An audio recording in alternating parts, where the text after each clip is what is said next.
Orlando's apartment sector continued its upward crawl toward a recovery with some decent numbers as of first quarter, and we're seeing some change in patterns as well, and we'll tell you about that. But of course, the shadow market continues to be a big threat. Welcome to Apartment Market Dynamics from MPF Research. I'm Jay Parsons with your Orlando update. Let's kick things off with a look at how Orlando compares to the other markets in central and northern Florida. And you could look at this and you'll see that Orlando, when compared to these two, actually looks pretty good. Occupancy in Orlando is at 93.7%. Now that's held flat over the past couple of quarters, but it is up 140 basis points annually. And as you can see, it is well ahead of Tampa Bay, 80 basis points ahead of Tampa Bay, and a few miles ahead of Jacksonville, which has the nation's worst occupancy rate as of Q1 2012. And unlike in much 2011, we are seeing a correlation between better occupancy rates, I should say, and rent growth.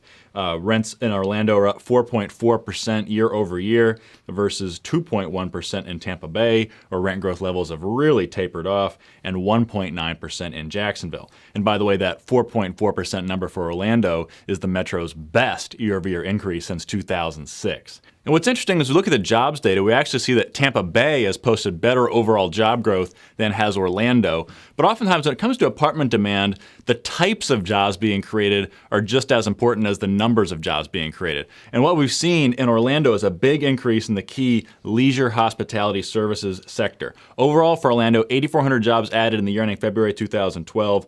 But in that one category, 11,000 jobs added on net, with most of those being arts, entertainment, recreation, or restaurant bar jobs. And so you take away those 11,000 jobs, and Orlando is still be in the red for annual job change. Now, this is key for the Orlando apartment sector because this is a segment of the economy where job growth really tends to benefit the apartments. A lot of young adult renters who are still in the life stage where they prefer to rent a traditional apartment as opposed to one of the plentiful stock of single-family home rentals available in the Orlando area, which of course that remains a big threat all across Florida. And here's a chart for you that shows what's driving this increase in leisure hospitality jobs: increased tourism.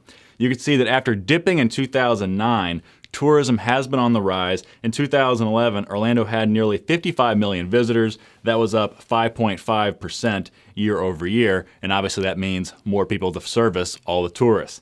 And this has led to a change in pattern for the Orlando apartment sector. Performances have traditionally been, over the past few years, much better in top-end, newer, higher-priced apartments. But we've seen that performance gap really narrow over these past few quarters. Take a look at this chart showing annual revenue change by product age group as of last year, Q1 2011. And what you see is much better performances at the top end, led by a 5.2% increase in revenues in the 2,000 plus segment. Now fast forward 1 year later to Q1 2012, and you can see that the revenue patterns have really changed. Revenues up 9.2% in product from the 1970s, 6.9% annually in the 80s, and actually a drop-off in performance for that 2,000 plus segment at 4.2%. And while occupancy rates do remain better at the top end, that gap has significantly shrunk, and that's likely due again to those job gains in leisure hospitality services, which is likely feeding demand in more affordable apartments. Now, all that said, it's going to be tough to maintain this pace of revenue growth going forward, especially in the bottom part of the market where vacancies are still pretty plentiful. And also, you have a very strong, active shadow market of single-family home rentals here, and that's probably going to be a big factor in the year ahead as well.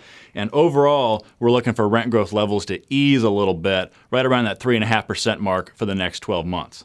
So that wraps up for Orlando. So until next time, for Apartment Market Dynamics and MPF Research, I'm Jay Parsons. Thank you for watching.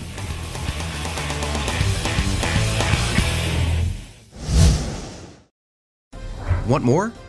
Go deeper with NPF Research's apartment market reports. From a national level, down to individual metros, to specific neighborhoods, NPF Research has been providing unparalleled apartment market intelligence to the multifamily industry for almost 5 decades.